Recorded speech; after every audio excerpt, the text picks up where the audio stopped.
नमस्कार, मैं रचना शर्मा चढ़ती कला टाइम टीवी देख रहे सभी दर्शकों का स्वागत करती हूं। आप देख रहे हैं उत्तर प्रदेश के विशेष समाचार। दिवाली पर्व के 2 दिन बाद एवं कार्तिक माह की शुक्ल पक्ष की द्वितीय तिथि को भाई बहन के अटूट प्रेम और बंधन के प्रतीक भाई दूज का त्योहार आता है, जिसे भाई और बहन के प्रेम का दिन भी कहा जाता है। आज 6 नवंबर को भाई बहन का पर्व मनाया जा रहा है। इस अवसर पर देश के तमाम नेताओं ने भाई दूज के पर्व की देशवासियों को शुभकामनाएं दी हैं। भाई दूज के इस मौके पर प्रधानमंत्री नरेंद्र मोदी ने ट्वीट कर शुभकामनाएं दी हैं और अपने ट्वीट में लिखा है कि सभी देशवासियों को भाई दूज की ढेरों शुभकामनाएं। वहीं इस पावन त्योहार के मौके पर उत्तर प्रदेश के मुख्यमंत्री योगी आदित्यनाथ ने भी सभी को भाई दूज की हार्दिक बधाई दी है। सीएम योगी ने ट्वीट कर कहा है कि भाई बहन के पावन स्नेह पर्व भैया दूज की सभी प्रदेशवासियों को हार्दिक बधाई एवं अनंत शुभकामनाएं। मुख्यमंत्री योगी आदित्यनाथ ने कहा है कि पार्टी जहां से कहेगी वे वहां से विधानसभा चुनाव लड़ेंगे। आगामी विधानसभा चुनाव में खुद के लड़ने को लेकर सीएम योगी ने पहली बार कोई टिप्पणी की है। गोरखपुर के गोरखनाथ मंदिर में पत्रकारों से अनौपचारिक बातचीत के दौरान पहली बार आगामी विधानसभा चुनाव में मैदान में उतरने के बारे में सीएम योगी आदित्यनाथ ने कहा है कि वे पार्टी की मर्जी से चुनाव लड़ेंगे। योगी आदित्यनाथ इस समय उत्तर प्रदेश विधान परिषद के सदस्य हैं। आने वाले विधानसभा चुनाव में अपने मुकाबले के बारे में एक सवाल का जवाब देते हुए उन्होंने कहा कि मैंने हमेशा चुनाव लड़ा है और पार्टी जहां से कहेगी वहीं से लड़ूंगा। उन्होंने कहा कि पार्टी का एक संसदीय बोर्ड है और यह तय करता है कि कौन कहां से चुनाव लड़ेगा। मुख्यमंत्री योगी आदित्यनाथ ने 4.5 साल के अपने कार्यकाल में प्रदेश में आए सकारात्मक बदलावों की विस्तार से चर्चा करते हुए कहा कि गत विधानसभा चुनाव में भाजपा ने जो कुछ कहा था सरकार बनने के 4.5 वर्षों में प्रत्येक क्षेत्र में उसे करके दिखा दिया है। आदित्यनाथ ने कहा कि वर्ष 2017 में जब हम सरकार में आए तो सबसे बदतर स्थिति कानून व्यवस्था की थी, लेकिन आज उत्तर प्रदेश की कानून व्यवस्था पूरे देश में नजीर है। 4.5 वर्षों में कोई दंगा नहीं हुआ है। दीपावली समेत सभी पर्व शांति पूर्वक संपन्न हुए हैं। योगी सरकार परिषदीय और अशासकीय सहायता प्राप्त प्राथमिक व उच्च प्राथमिक विद्यालयों में पढ़ने वाले हर बच्चे के अभिभावक के बैंक खाते में 1100 रुपए भेज रही है। सीएम योगी ने आज इस योजना की शुरुआत की है। इस योजना से प्रदेश के करीब 1 करोड़ 80 लाख छात्र छात्राओं को लाभ हो रहा है। सीएम योगी ने आज शनिवार को कक्षा 1 से 8वीं तक के 1 करोड़ 80 लाख बच्चों के अभिभावकों के खाते में धनराशि भेजने की शुरुआत की है। सीएम योगी ये रुपए ऑनलाइन ट्रांसफर कर रहे हैं। बच्चों को 2 जोड़ी यूनिफॉर्म मुहैया कराने के लिए प्रति जोड़ी 300 रुपए की दर से 600 रुपए, एक स्वेटर के लिए 200 रुपए, एक जोड़ी जूता व 2 जोड़ी मोजे के लिए 125 रुपए और एक स्कूल बैग के लिए 175 रुपए दिए जा रहे हैं। अभी तक बच्चों को प्रत्येक सत्र में यह चीजें विभाग की तरफ से मुफ्त में ही उपलब्ध कराई जाती थी। इसके लिए अलग अलग प्रक्रिया अपनाई जाती थी। इसमें भ्रष्टाचार के अलावा इन सामानों की गुणवत्ता को लेकर शिकायतें मिलती थी, जिसके मद्देनजर लखनऊ में आज इस समारोह में सीएम योगी आदित्यनाथ ऑनलाइन इसकी शुरुआत कर रहे हैं और ये रुपए अभिभावकों के बैंक खाते में ट्रांसफर किए जा रहे हैं। कार्यक्रम में मुख्यमंत्री योगी आदित्यनाथ सहित डॉक्टर सतीश चंद्र द्विवेदी, मंत्री बेसिक शिक्षा भी मौजूद रहे। मुख्यमंत्री योगी आदित्यनाथ आज शनिवार को इटावा के दौरे पर पहुंचे। दोपहर 1:20 पर मुख्यमंत्री हेलीकॉप्टर के जरिए इटावा पुलिस लाइन पहुंचे और करीब 3 बजे तक जिले में रहे।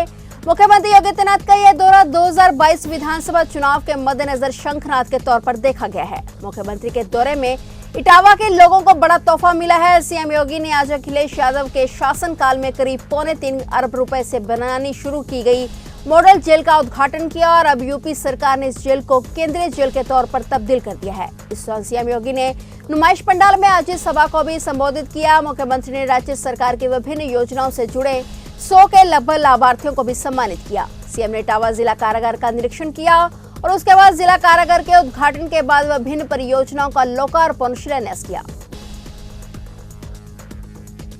इटावा, भरतना और जसवंत नगर विधानसभा क्षेत्र से जुड़े हुए सभी भाइयों बहनों, लगभग 450 करोड़ रुपए की लागत की इन सभी परियोजनाओं के लिए मैं इटावा जनपद के सभी नागरिकों को आज भैया दूज के अवसर पर हृदय से बधाई देता हूं और इतनी देर से आप सब यहां एकत्र हैं, इसके लिए आपका अभिनंदन भी करता हूं।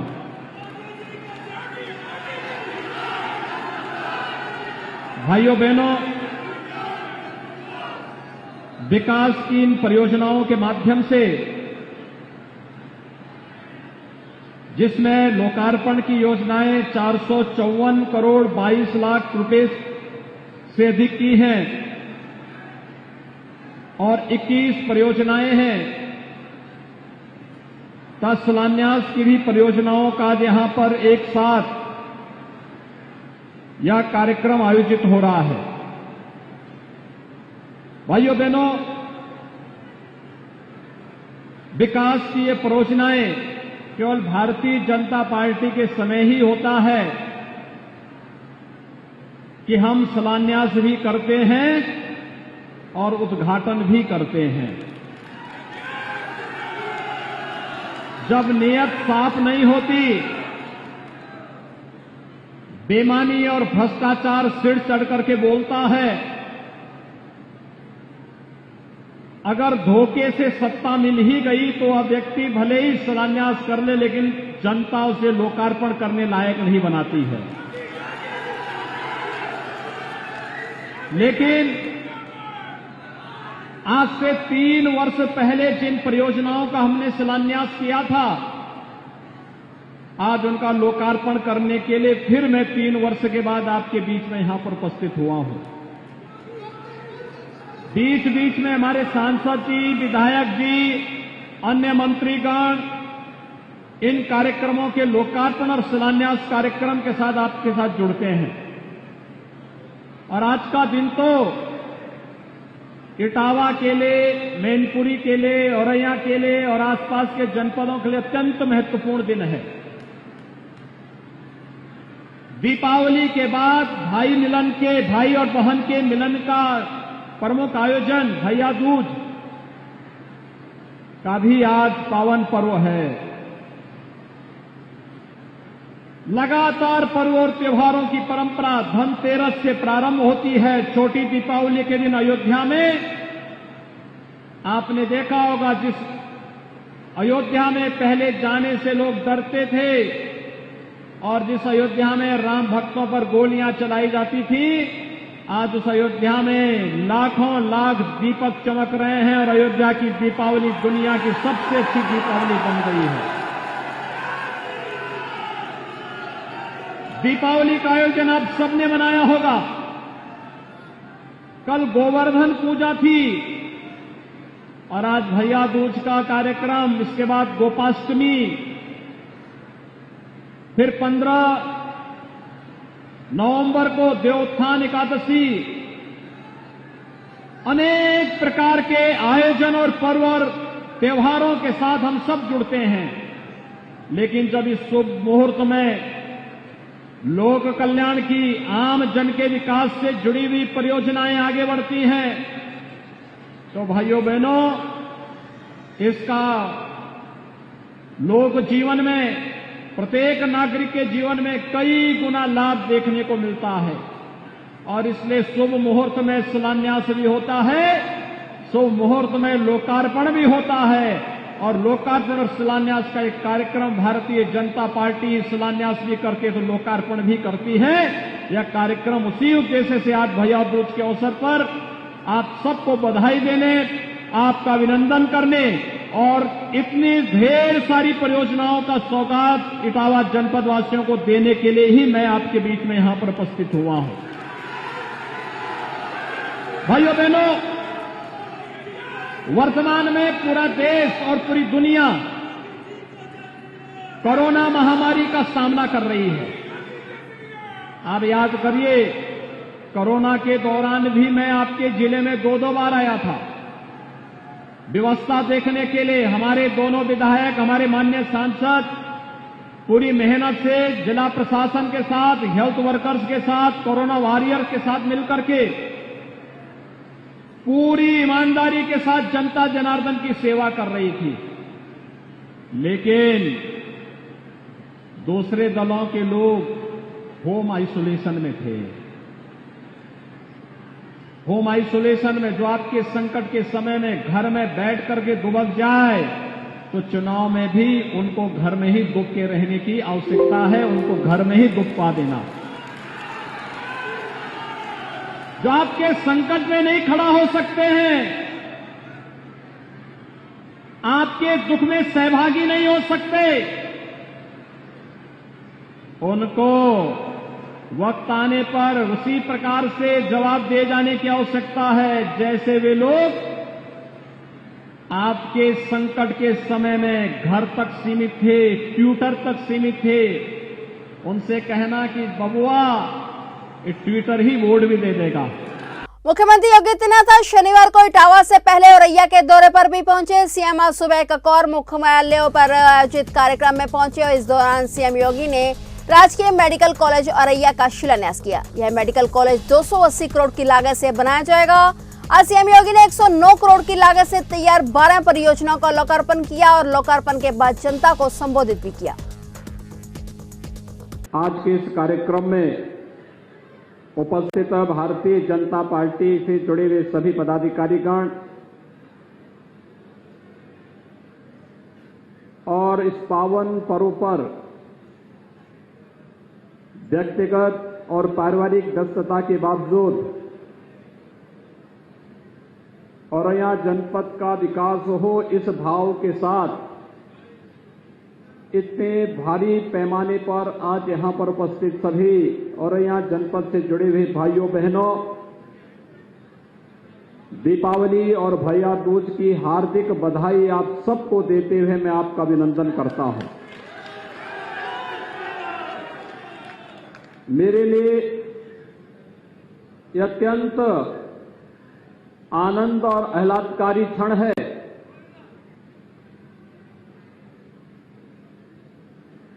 कि लगातार पर्व और त्योहारों की श्रृंखला, धनतेरस, दीपावली के 2 दिन के कार्यक्रम, छोटी दीपावली, बड़ी दीपावली, गोवर्धन पूजा, आज भैया दूज और इसके उपरांत गोपाष्टमी का कार्यक्रम,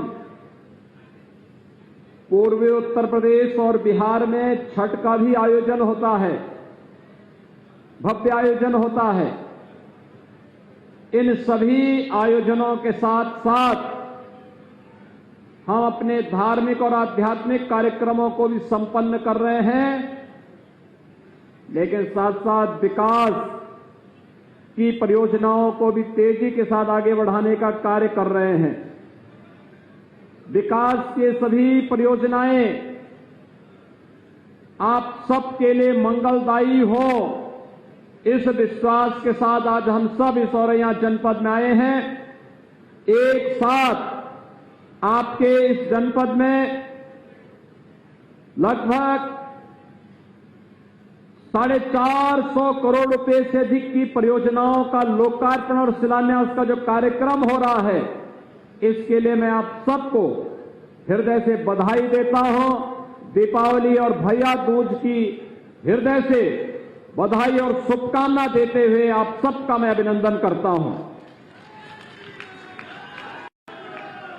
भाइयों बहनों, अभी कुछ दिन पहले मैं आया था यहां पर।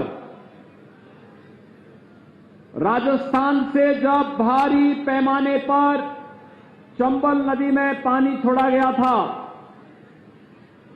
तो औरैया जनपद भी बाढ़ की त्रासदी का शिकार हुआ था। यहां पर किसानों को उनकी फसलों को नुकसान हुआ था, अन्य लोगों के घरों में पानी भी घुसा था। आपने देखा होगा, इससे पहले बाढ़ आती थी, कोई पूछता नहीं था। तब हमारे जनप्रतिनिधि, प्रशासनिक अमला, मंत्री और मैं स्वयं भी यहां का दौरा करने के बाद राहत कार्यों को आगे बढ़ाने का कार्य किया था। और भाइयों बहनों, चाहे वह बाढ़ से या अतिवृष्टि से जिस भी अन्नदाता किसान को या जिस भी किसी नागरिक को कोई नुकसान हुआ है, सरकार ने या तो उसका मुआवजा उस परिवार तक पहुंचा दिया है या तय किया कि अविलंब उसके परिवार तक वह मुआवजा पहुंच जाना चाहिए। ये सरकार की यह संवेदनशील रवैया है, जिसमें गरीब के साथ, पीड़ित के साथ, किसान हो, युवा हो, महिला हो या समाज का किसी भी तबके का कोई व्यक्ति वह शासन की योजना से लाभान्वित हो सके, इसके लिए शासन के स्तर पर लगातार प्रयास किए जा रहे हैं। भाइयों बहनों, औरैया जनपद में अपना एक मेडिकल कॉलेज बने, एक सपना था, लेकिन हम आभारी हैं प्रधानमंत्री मोदी जी के, जिनकी अनुकंपा से प्रधानमंत्री स्वास्थ्य सुरक्षा योजना के अंतर्गत आज औरैया जनपद का ये सपना भी साकार हो रहा है। अपने विधायकों को, अपने सांसद को इसके लिए बधाई दीजिए, उनका अभिनंदन करिए। और भाइयों बहनों, ये मेडिकल कॉलेज आपके औरैया जनपद को समर्पित करते हुए, शिलान्यास करते हुए मुझे प्रसन्नता की अनुभूति भी हो रही है। उत्तर प्रदेश के विधानसभा चुनाव में भारतीय जनता पार्टी का पूर्वांचल पर खास ध्यान है। इसी के तहत केंद्रीय गृह मंत्री अमित शाह भाजपा की चुनावी तैयारियों की समीक्षा के लिए अगले सप्ताह 2 दिन वाराणसी और आजमगढ़ में रहेंगे। माना जा रहा है कि इसके तुरंत बाद प्रधानमंत्री नरेंद्र मोदी राज्य के सबसे लंबे पूर्वांचल एक्सप्रेसवे का उद्घाटन करेंगे। पूर्वांचल एक्सप्रेसवे लखनऊ को पूर्वी यूपी से जोड़ने के लिए योगी आदित्यनाथ सरकार की विशेष परियोजना है। उत्तर प्रदेश सरकार के सूत्रों ने बताया कि पीएम मोदी 15 नवंबर या किसी भी दिन सुल्तानपुर जिले से इस परियोजना का उद्घाटन कर सकते हैं। सुल्तानपुर जिले में इस एक्सप्रेसवे पर बनाई गई 3 किलोमीटर लंबी हवाई पट्टी के पास ही पीएम मोदी का कार्यक्रम होगा। पूर्वांचल एक्सप्रेसवे लखनऊ को आजमगढ़ और गाजीपुर से भी जोड़ेगा। भाजपा इसे अपनी बड़ी उपलब्धि के तौर पर पेश करेगी। पूर्वांचल 2014 के चुनावों के बाद से ही भाजपा का गढ़ रहा है। पार्टी पदाधिकारियों ने कहा है कि भाजपा नेताओं और पूर्वी उत्तरी प्रदेश के प्रभारी 12 नवंबर को शाह की बैठक में शामिल हो सकते हैं। अमित शाह के 12 और 13 नवंबर को वाराणसी और आजमगढ़ में होने की उम्मीद है। यह दौरा इसलिए महत्वपूर्ण होगा क्योंकि शाह समाजवादी पार्टी के नेता अखिलेश यादव के निर्वाचन क्षेत्र आजमगढ़ में एक रैली करेंगे। इसके अलावा मुख्यमंत्री योगी आदित्यनाथ, दोनों उप मुख्यमंत्री केपी मौर्य और दिनेश शर्मा, राज्य प्रभारी धर्मेंद्र प्रधान और राधा मोहन सिंह के साथ साथ यूपी में भाजपा के सह प्रभारी सहित राज्य में भाजपा के पूरे शीर्ष नेता अमित शाह के साथ वाराणसी में होंगे। गृह मंत्री के 12 नवंबर वाराणसी पहुंचने और फिर 2 दिनों तक यहां रहने की उम्मीद है।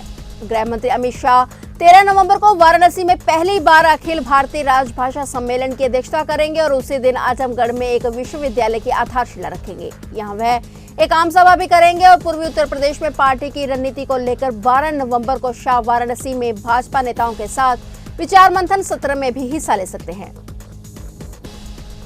फिलहाल उत्तर प्रदेश के विशेष समाचारों में इतना ही। तब तक के लिए देखते रहिए चढ़ती कला टाइम टीवी और मुझे दीजिए इजाजत। धन्यवाद।